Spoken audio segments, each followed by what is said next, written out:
Bonjour à tous, j'espère que vous allez excellemment bien. Aujourd'hui, on se retrouve pour faire le débrief de l'étape numéro 17 de cette Vuelta. C'était l'Alto del Angliru.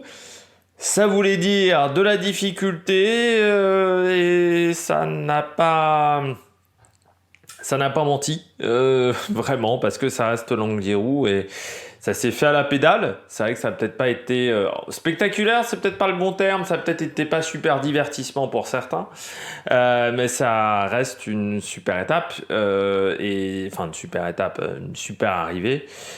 La Jumbo est trop forte pour le moment, la Jumbo domine, je pense que ça va être compliqué d'aller les chercher maintenant, parce que même demain, je me dis que ça va être dur. Mais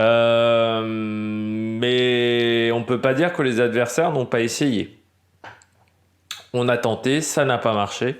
Et ça, je trouve que c'est intéressant. N'hésitez pas à vous abonner à la chaîne, à réagir dans les commentaires, à mettre un pouce bleu, à partager la vidéo sur les réseaux sociaux, notamment auprès de vos proches. Je pense que ça peut les intéresser. Dans les commentaires, n'hésitez pas à me dire qui vous a plu, qui vous a déçu. EPS 2.0, c'est sur la plateforme de podcast, Amazon, Deezer, Spotify, Google, TikTok. Le débrief juste après l'arrivée. Il est déjà en ligne depuis, je pense, une bonne heure, vu que j'enregistre à 18h40. Et puis on commence tout de suite.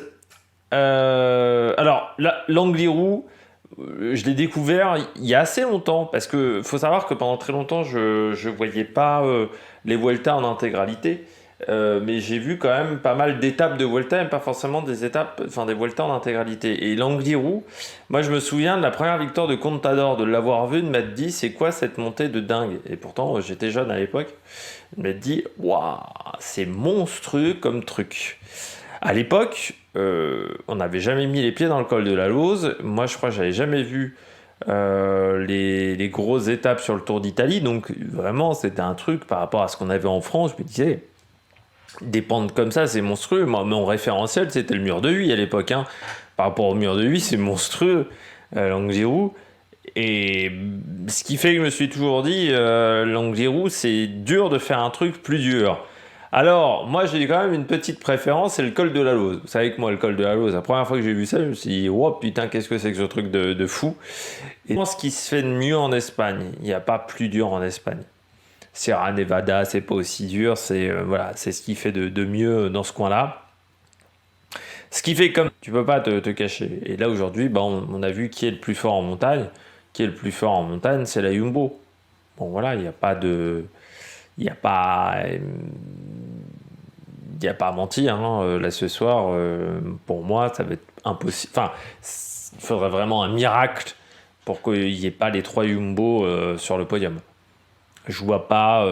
Même Sepkus, regardez Sepkus, qui est le moins fort des trois, on va dire, aujourd'hui. Il finit quand même devant Landa. Et il perd que 20 secondes et il est devant tous les autres. C'est-à-dire, le moins fort des trois ogres reste un ogre. Donc c'est compliqué d'aller les chercher. Non, domination de la Jumbo. En fait, aujourd'hui, ce qu'on peut regretter, c'est qu'il n'y a pas eu de surprise. On s'attendait à la victoire d'un leader, on a eu la victoire d'un leader. On s'attendait à ce qu'il y ait un Jumbo qui gagne, il y a un Jumbo devant qui s'impose quand même. Beaucoup de gens s'attendaient à ça. Moi, j'avais mis Sepkus ce matin. Mais j'avais mis que des leaders à part Martinez. On s'attendait à ce que Remco parte en échappée. Il est parti en échappée. Bon, c'est ce qu'on peut reprocher à cette étape, je pense majoritairement, c'est qu'il n'y a pas eu de surprise. Mais en même temps, c'est comme la super planche des belles filles. Hein. Il y a un moment, il y a des tels pourcentages où le col de la Lauze que tu peux difficilement surprendre tes adversaires.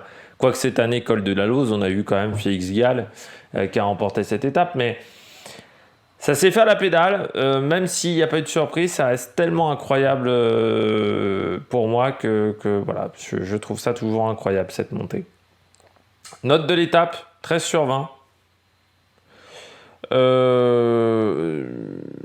13 sur 20, c'est parce que c'est une étape encourageante. Moi, je regrette le fait qu'on n'a pas eu de surprise. Mais comme l'Angliru, ça reste un sacré chantier. Moi, je prends du plaisir à regarder ça. Parce que le lieu est extraordinaire. En plus, avec le brouillard, là, mais le lieu est tout bonnement extraordinaire. Et je trouve ça exceptionnel. Il y a des endroits mythiques dans le cyclisme.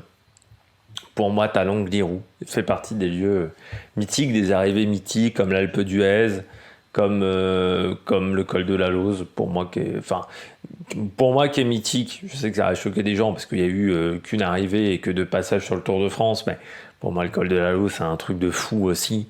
Et là, ouais, l'Angliru, ça fait partie de ces trucs de dingue, quoi. C'est des montées où tu te dis, putain, c'est un truc de fou, quoi, vraiment de fou. Et c'est là où tu te dis que bah, les cyclistes sont pas des gens normaux, quoi. Parce que dans du 24%, t'es à pied quand t'es quelqu'un de normal.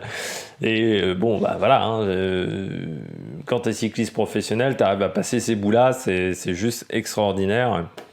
Faut quand même rendre hommage aux 149 coureurs, parce que Geoffrey Bouchard a abandonné aujourd'hui, mais aux 149 coureurs qui ont passé l'Angliru, parce que ça reste quand même quelque chose de tellement dur. Après 3 semaines de course, chapeau à tous les coureurs. Et il faudrait pas oublier qu'il y a quand même beaucoup de coureurs qui mettent beaucoup d'énergie pour être à ce niveau-là. On passe tout de suite aux coureurs au top. Attaque de Marlou! Du côté des coureurs au top, c'est vrai qu'hier j'ai un peu parlé, on a parlé dopage, mais bon, je vais pas. Voilà. Comme j'ai dit à quelqu'un dans les commentaires, on peut avoir des interrogations, mais pas plus. Il y a des choses qui peuvent questionner, pas plus. Je voulais revenir sur 2 choses. Premièrement, hier on a parlé de Nathan Van Hooydonck. Il y a Wesley Creder aussi qui a fait un malaise cardiaque. Alors il semblerait que pour Nathan Van Hooydonck ça aille mieux. Malaise cardiaque aussi pour Creder. Et je me posais une question ce matin. Je trouve qu'il y a quand même beaucoup de coureurs néerlandais et belges qui ont des soucis cardiaques. Alors, certains vont dire oui, c'est parce que c'est les mecs de la Jumbo et des trucs comme ça. Ça, c'est un peu la solution d'attaquer sans preuve de facilité. Moi, je me pose quand même la question. En France, on a un suivi au niveau des pathologies cardiaques, c'est-à-dire que à partir du moment où vous faites du sport de haut niveau, vous êtes obligé d'être suivi chaque année. On vous fait faire des tests. Plein de tests, souvent c'est mois de novembre, décembre pour les coureurs. Et si vous n'avez pas ça, vous ne pouvez pas avoir votre licence. Je ne sais pas comment ça se passe en Belgique et aux Pays-Bas, peut-être que certains le savent, mais je trouve ça assez surprenant qu'on ait autant de coureurs qui ont des malaises cardiaques. Alors, est-ce que c'est des types de produits qu'ils prennent, pas forcément produits dopants, hein, quand je dis type de produits, où on a des types de produits avec moins de sécurité qu'en France ou qu'en Italie. Parce que, grosso modo, quand tu regardes les gros malaises cardiaques, à part Colbrelli, là, dans les derniers, depuis 10 ans, je vois que néerlandais, belges. Et je me pose la question, est-ce qu'il y a un vrai suivi des autorités sur les sportifs professionnels au niveau des analyses cardiaques? Puisque nous, on a quand même quelques coureurs qui ont arrêté leur carrière. Je pense à Romain Sigard, je pense à une partie des frères Turgis. Je trouve quand même que voilà, il y a beaucoup de soucis cardiaques du côté des coureurs. Autre chose, hier, il y a beaucoup de gens aussi sur Twitter qui disaient, alors qu'on critiquait bien entendu ce qu'a dit hier Thibaut Inchep, mais qui disaient il y a quand même un peu de vrai. Je vois pas en quoi il y a du vrai quand il dit c'est nous les spectateurs qui provoquons presque le dopage des coureurs. Non. Si Lance Armstrong il a décidé de se doper, c'est parce qu'il voulait gagner le Tour de France. C'est pas parce qu'il voulait divertir le public. Quand Alberto Contador s'est dopé, c'est parce qu'il voulait gagner le Tour d'Italie. C'était pas pour divertir le public. Il n'en avait pas grand chose à foutre du public quand il s'est dopé. Donc cette référence-là en disant c'est à cause du public qu'on se dope, non. Tu te dopes parce que tu as envie de tricher. Encore une fois, j'ai dit il y a 2 cas de dopage. Il y a les mecs qui veulent sauver leur miche, il y a les mecs qui veulent gagner. C'est les 2 types de cas de dopage. Tu te dopes parce que tu as envie de gagner, parce que tu as envie de tricher. C'est le même principe que la triche au bac, c'est le même principe que la triche dans ton interro d'anglais. C'est le même principe. Voilà, tout simplement. Donc, et l'interro d'anglais, tu triches, c'est pas pour faire plaisir à la prof d'anglais que tu triches, c'est parce que tu veux une bonne note. Tu veux une bonne note pour parfois différentes raisons, pour que tes parents te fassent moins chier ou pour avoir un mauvais bulletin, mais c'est pas pour faire plaisir à la prof d'anglais que tu triches. Et c'est pas parce que le contrôle est trop dur que les gens trichent. Voilà. Parce que ça voudrait dire que c'est un peu cette vision-là. Donc c'est une vision catastrophique. Thibaut Inchep, encore une fois, C'est pas la truite la plus oxygénée du bassin. On n'y reviendra plus. Il aurait peut-être dû passer un peu moins de temps dans la salle de sport et un peu plus de temps au niveau des cours de philosophie. Du côté des coureurs au top, Roglic, bien entendu, aujourd'hui. Que dire de Primoz Roglic? Cette année, il fait quand même une sacrée saison, Primoz Roglic. C'est-à-dire qu'il a fait vraiment des... Enfin, il gagne le Tour d'Italie sur ce dernier contre-la-montre. Il va faire top 3 du Tour d'Espagne. Et puis il a remporté également le Tour de Catalogne. C'est quand même un mec qui a retrouvé de la confiance cette année, alors que l'année dernière, il était pas au fond du trou, mais il n'y était pas top. Et je trouve fort cette capacité qu'a Roglic à chaque fois à se remettre, à se remobiliser, à revenir au top. Il y a peu de coureurs qui sont capables de faire ça. Je trouve qu'il a une force mentale, Roglic, qui est quand même assez exceptionnelle. Aujourd'hui, je ne sais pas s'il a gagné parce que Vingegaard ne l'a pas attaqué, parce que hier, la femme de Roglic n'avait pas vraiment aimé l'attaque de Vingegaard. Bon, est-ce qu'il était vraiment plus fort et que Vingegaard pouvait pas attaquer? Moi, je pense plutôt l'option 1, que Vingegaard a voulu ménager la chèvre et le chou. Mais du côté de Roglic, il a été impressionnant et il fait une très belle Vuelta. Quand t'es là, les trois, ils sont quand même au-dessus du lot. C'est pas une surprise avec Roglic parce que sur le Tour d'Italie, il est déjà au-dessus sur la 3e semaine. Et sur le Tour de Catalogne, il était déjà au-dessus de Evenepoel, un peu au-dessus d'Evenepoel. Mais c'est quand même cette capacité qu'il a eu à se remobiliser cette année, à retrouver de la confiance. Et Roglic, il va falloir s'en méfier quand même dans les mois à venir. Je ne sais pas quel sera son programme l'année prochaine, comment ils se répartiront les courses du côté de la Jumbo. Mais ça va être très intéressant à suivre. Bien entendu, les Jumbo étaient bons. Je ne parle pas aujourd'hui de Vingegaard et de Sepp Kuss. Mais Sepp Kuss, il ne fait pas une mauvaise course aujourd'hui. Il est juste 3e. Voilà, parce il est encore au-dessus du lot. C'est-à-dire qu'aujourd'hui, il bat tous les autres grimpeurs. Voilà, Sepp Kuss. Donc, la surprise, elle est même plus là. C'est que la surprise, elle est sur les trois. Je pense que ce qui choque les gens aujourd'hui avec la Jumbo plus que d'habitude, c'est pas forcément Roglic et Vingegaard. C'est, je pense, plus le niveau de Sepp Kuss qui impressionne et qui perturbe. Ce niveau où c'est vrai que 3 grands tours dans la même année, il est à 72 ou 73 jours de course, Sepp Kuss, et il arrive toujours à être à un niveau assez proche du niveau qu'il avait sur le Giro. C'est ça qui est impressionnant. Roglic et Evenepoel, Roglic, Vingegaard, on les connaît. Mais en même temps, c'est des mecs qui ne courent pas énormément non plus sur l'année.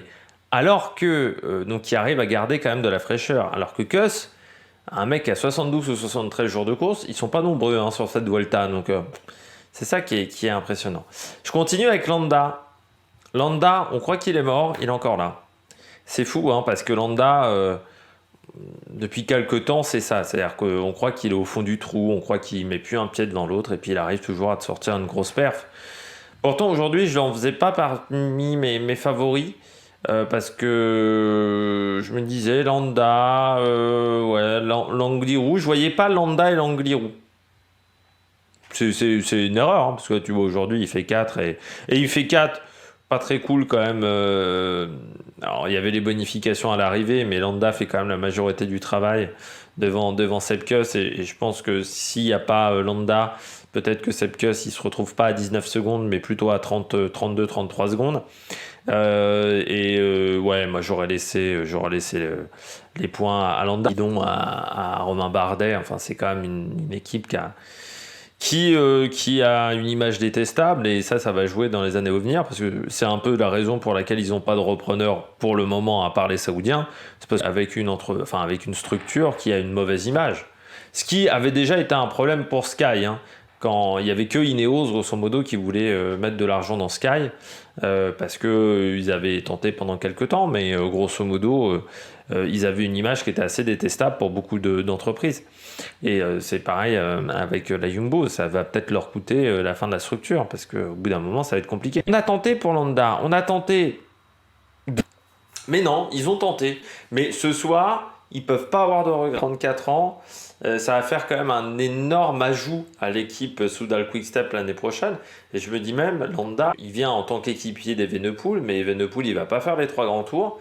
Landa, il aura sa carte hein, sur un des 3 grands tours, je pense. À part si Evenepoel faisait vraiment 2 grands tours, mais l'année prochaine sera quand même sur une année olympique, donc le calendrier va être très particulier. Entre le Giro et le Tour de France, il y aura une semaine de moins d'écart, donc on statue le leader Landa chez Soudal Quick-Step, je suis pas si sûr. Voilà. Et avec une autre ambiance, ça va peut-être faire du bien. Alors oui, sur les classiques ardennaises, mais de toute manière, il était déjà pas leader. Mais sur des épreuves d'une semaine, je suis pas sûr qu'il se retrouve pas à avoir un statut de leader encore, Mikel Landa. Almeida, pour un mec qui a perdu genre 1 minute dès le premier kilomètre de montée, il finit bien, Almeida. Ce qui m'énerve, moi, c'est toujours son gros problème à pas réussir à changer de rythme rapidement. Parce que là, on voit Almeida, il est à 58 secondes. Pour moi, de toute manière, Almeida, il n'a pas le profil pour gagner un Tour d'Espagne. Il n'est pas assez bon puncher pour gagner un Tour d'Espagne. En route, ça a toujours été son problème. Alors vraiment, être sur un très gros rythme. Autant sur le Tour d'Italie, c'est pas un problème. Autant sur le Tour de France, quand tu as des montées longues, c'est pas un problème non plus. Autant sur le Tour d'Espagne, on a très peu de montées qui dépassent les, je dirais, 30 minutes déjà d'effort. Et là, ça devient problématique pour Almeida. Moi, je regardais où il était. Dès le départ, il perd du temps. Avec Vlasov, c'est les deux qui perdent le plus de temps dès le départ. Sauf qu'à l'arrivée, quand tu regardes de l'étape, il finit à 58 secondes. Je pense que les 58 secondes, il les a perdus quasiment dans le premier kilomètre et demi. Et ensuite, il a fait un très bon rythme. Il a ramassé les morts. Il ramasse Oytebroek, Buitrago, Ayuso, Henrik Mas. Donc c'est vraiment une belle montée qu'il a fait. Mais il perd tellement de temps au départ que c'est un vrai problème pour Almeida. Et c'est vraiment dommageable pour le coureur portugais. Steph Kras a fait une belle étape. Je ne vais pas en parler un peu plus. Romain Bardet aussi qui a tenté aujourd'hui. C'est vraiment une très bonne chose. Oytebroek, c'est dommage, il craque un peu dans le final, le coureur belge. Je vais passer à Remco Evenepoel. Alors, je vais déjà commencer avec Oytebroek. C'est dommage, Oytebroek, alors qu'il devient la carte numéro 1 de la Bora. Là, aujourd'hui, il a très bien... Alors, je pense qu'il avait peur de la montée. À un moment, il s'est un peu enflammé. C'est-à-dire qu'il a accéléré devant Ayuso, devant Mas.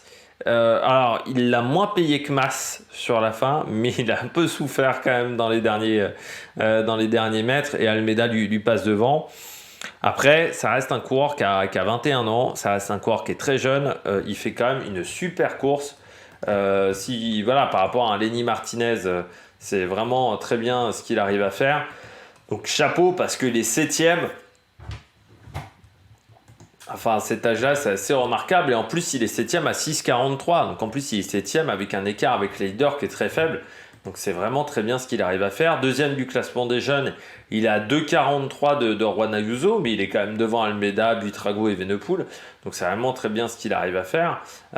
Et il faut quand même saluer parce qu'à cet âge-là, réussir cette performance-là, les Belges, il n'y a pas que Remco Evenepoel, encore une fois, Oytebroek, il a devant de Wilder. Vous avez quand même une super génération au niveau des grands tours. Du côté des Belges, qu'on envie un petit peu en ce moment, du côté de la France. Il y a Lenny Martinez, mais c'est vrai qu'on aimerait avoir d'autres stars du côté de la haute montagne. Et la Belgique, je pense qu'il y a, sur les 20 dernières années, il y a rarement eu un pays qui pouvait dire comme ça qu'ils avaient 3 ou 4 coureurs de moins de 25 ans avec un tel niveau. Et la Belgique, et puis je parle même pas de Van Velt aussi, qui a perdu beaucoup de temps en début de course, mais qui finit bien. Non, il y a une super génération en ce moment en Belgique. Alors, presque plus sur les courses par étapes que sur les classiques ardennaises et les classiques pour baroudeurs. Mais la génération belge là est vraiment, vraiment extraordinaire. Et encore, je dis même sur les classiques flandriennes, parce que il y en a quelques-uns quand même qui, je pense, peuvent montrer le bout de leur nez. Je termine avec Evenepoel. Certains diront pourquoi il ne s'est pas relevé, parce qu'il avait que 2 minutes d'avance. Alors déjà, il voulait prendre des points pour le classement de la montagne. Bon, il a maintenant 40 points d'avance sur Vingegaard. Certains vont dire, oui, mais il pouvait se relever après le deuxième classement de la montagne. Non, parce qu'il a un maillot de leader. Pour moi, Evenepoel, et c'est pour ça que je voulais le mettre en top, il a respecté la course aujourd'hui. Il a respecté la course parce qu'il a montré son maillot de leader, parce qu'il a fait preuve d'abnégation. Quand tu n'as pas plus de 2 minutes dans la journée, te faire reprendre aussi tardivement, c'est quand même très très fort. Et parce qu'il a respecté la course, il a respecté le maillot. Et on voit de plus en plus de coureurs, parfois, tu vois, je pense à un Nelson Poles par exemple cette année sur le Tour de France, qui relâche, qui a juste pris les points du classement de la montagne et qui relâche. Et moi je trouve que là, Remco Evenepoel, il a fait preuve d'un énorme respect. Bon, après, une fois qu'il a été repris, il a lâché du rythme, mais ouais, il a fait preuve de respect pour la course. Et moi, j'aime vraiment ça. Et je trouve qu'il a fait preuve de respect. Et je parlais de Stef Kras du côté des Belges. Il est 11e du général, mais il est pas très loin de Buitrago pour le top 10. Donc il va y avoir un gros match. Et vu comment finit Vlasov, ça peut être très intéressant. On passe tout de suite au bonnet d'âne. Les bonnets d'âne, je commence avec Enric Mas. C'est fou sur cette Vuelta du côté d'Enric Mas. Je pense déjà qu'il a un niveau qui est un peu plus faible que l'année dernière. Mais je trouve qu'il craque énormément dans les derniers kilomètres d'étape. Là, aujourd'hui, il est très bien. Il est avec Ayuso pendant une grande partie de l'étape. Et il a complètement craqué dans le dernier kilomètre parce que Ayuso finit... Enfin, il est avec Ayuso et Hülkenberg. Et comme Ayuso, il craque sur la fin, parce qu'il finit à 1,43 alors qu'il est dans la roue de Hülkenberg. Il n'a pas réussi à suivre, par exemple, Almeida qui remonte. Et surtout, je trouve que son niveau, il est quand même plus faible que l'année dernière.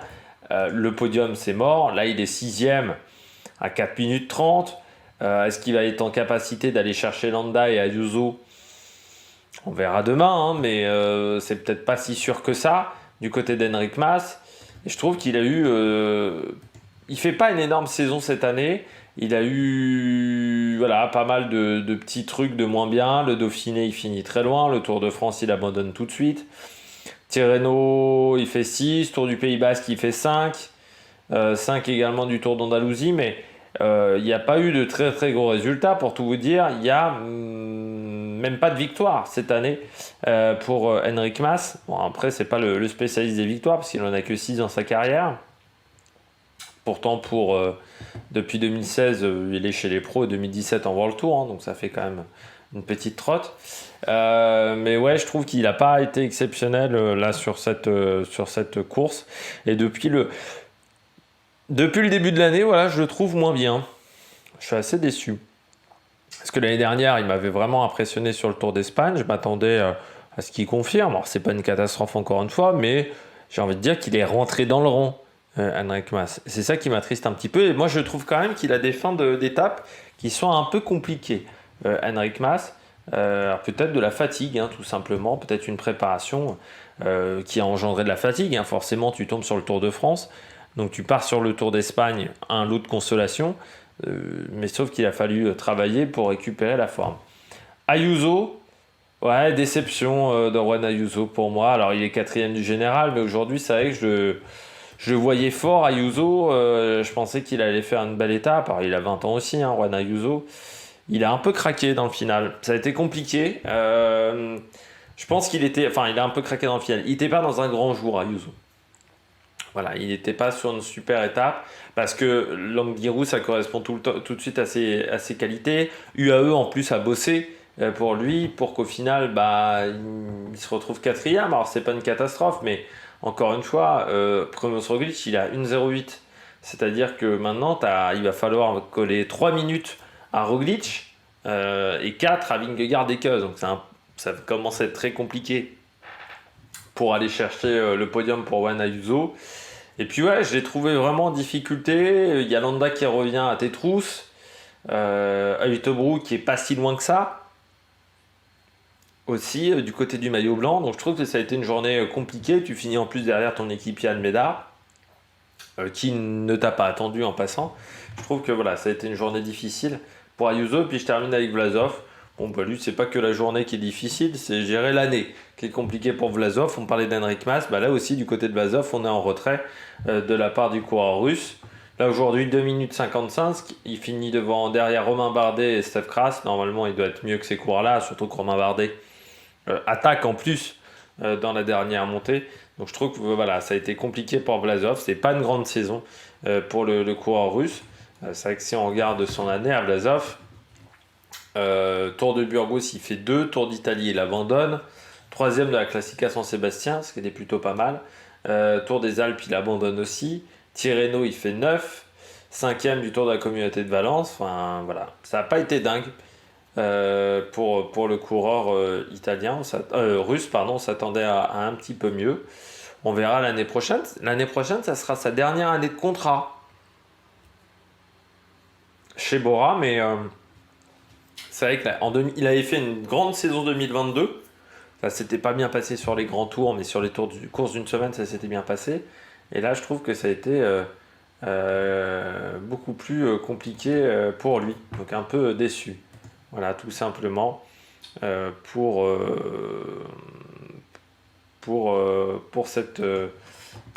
Alexandre Vlasov. Voilà, j'aurais aimé un petit peu mieux, tout simplement.